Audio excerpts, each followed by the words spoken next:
போய் ஆல்புமின் எடுக்கிறார். கெரோட்டின்றாங்க. கெரோட்டின்னா என்ன? அவ்வளோதான், கிட்னி போயிடும். ஆல்புமின் 1, 2, 3 + 4+ வருது.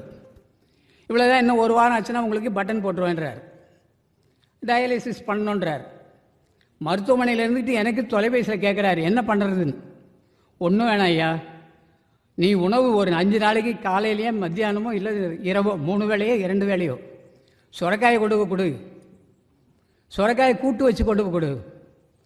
5 நாள் சாப்பிட்றாரு. 6ஆவது நாள் மருத்துவர், head of the department doctor கேட்குறாராம், உப்பு நீர்லாம் உனக்கு நார்மலுக்கு வந்துக்கிட்டு இருக்கு, இன்னும் 2 நாள் நீ டிஸ்சார்ஜ் வீட்டுக்கு போயிடலாம்.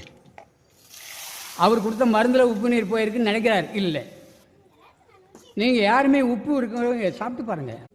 சுரக்காய் அற்புதமான உணவு.